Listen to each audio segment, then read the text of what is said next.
कपड़े धोने वाली बहू।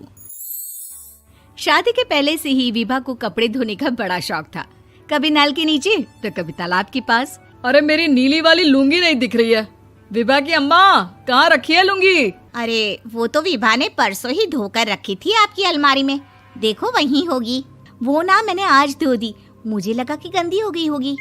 अरे कैसे गंदी हो गई थी? उसे तो मैंने पहना भी नहीं। हे भगवान, इस लड़की के कपड़े धोने की आदत से परेशान हो गया हूँ मैं।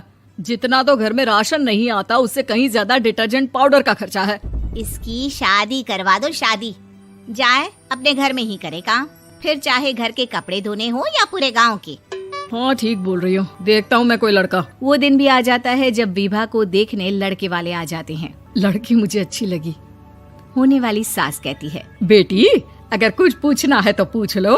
वैसे तो हमारी लड़की बहुत ही शर्मीली है, जो बोल दो वो मान लेती है, इसे क्या पूछना होगा। अरे कैसी बात कर रही हो माँ, मुझे इन लोगों के घर रहना है, सवाल तो कई है।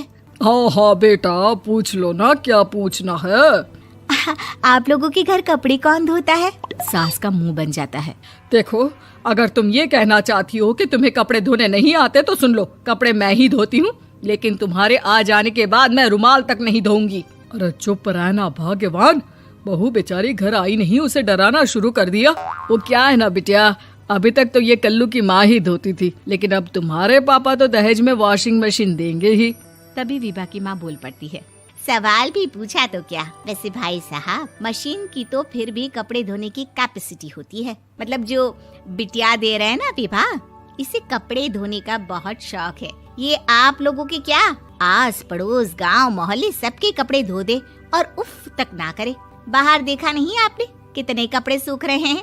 सब हमारी बिटिया ने ही तो धोए हैं। बस भी करो ना माँ, शर्म आ रही इतनी तारीफ सुनकर।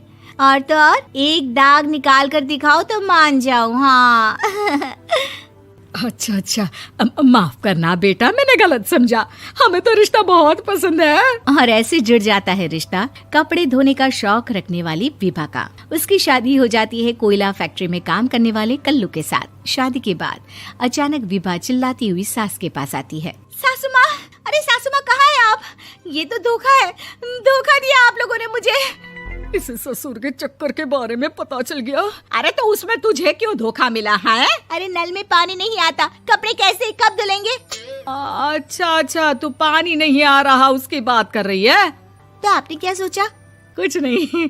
अच्छा, तेरी माँ ने कहा था कि कपड़े धोने का शौक है तुझे, याद आया मुझे। शौक बोलकर कपड़े धोने वाले मेरे जुनून को कम ना आके सासू माँ, कपड़ा धोना मेरा गुरूर है। तभी पति भी वहाँ आ जाता है। अभी मैंने इसे सनी देओल की फिल्म दिखाई है, उसी के डायलॉग मार रही है माँ। अच्छा सुन, साफ बता रही हूँ, पानी सुबह 4 से 6 और शाम को 10 से 12 आता है, समझी? विभा टाइमिंग सुनकर हैरान हो जाती है। ये क्या भूतों का मोहल्ला है? सुबह 4 बजे उठकर कौन कपड़े धोता है? 4 बजे टंकी में पानी जाता है, फिर सारा दिन धोना ना, किसने मना किया? अरे कैसी बात कर रही हैं? 200 लीटर की टंकी में कितने कपड़े धो लूंगी मैं? सुबह ही उठ जाऊंगी मैं। अब क्या था, विभा सुबह 4 से लेकर रात के 12 बजे तक कपड़े ही धोती रहती।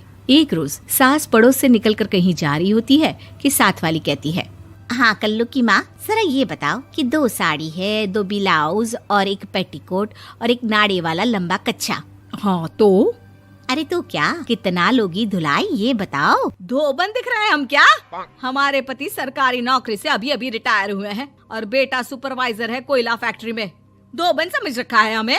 हाय रे कल्लू की अम्मा, माफ कर दो, वो तो मोहल्ले में यही सब बता रहे थे कि तुमने बहू को कपड़ा धुलवाने के काम में लगा दिया है। सास को पड़ोसन की बात सुनकर गुस्सा आ जाता है। वो घर पहुंचती है जहां घर के बाहर ही इतने सारे कपड़े सूख रहे होते हैं जितने कि किसी धोबन के घर पर। अरे ओ कल्लू की दुल्हन, बाहर निकल।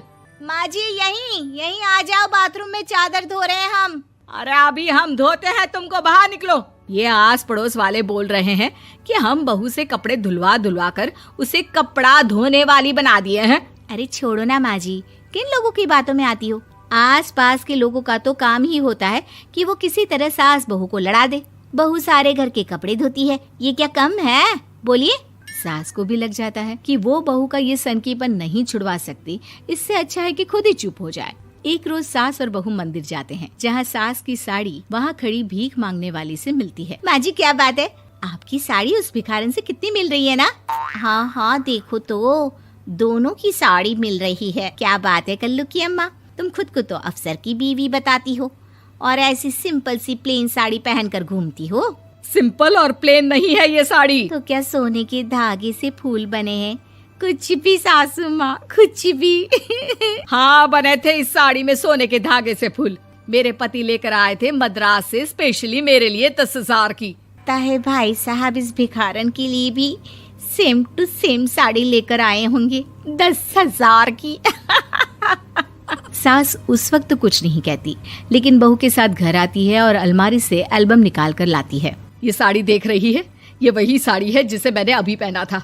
इस साड़ी में ये जो चमकदार फूल दिख रहे हैं ना, ये सोने के धागों से काढ़े गए हैं। लेकिन तू लोकल वॉशिंग मशीन ब्रश से घिस घिस कर सारे फूलों को निकाल कर साड़ी प्लेन कर दी। मुझे माफ कर दीजिए सासू माँ। और तो और, जब मैंने तुझे तेरी गलती के लिए कुछ नहीं कहा, लेकिन तूने तो सबके सामने मेरा मजाक ही बना दिया। क्यों? बहू को समझ में आ जाता है कि अब से उसका कपड़े धोना बंद।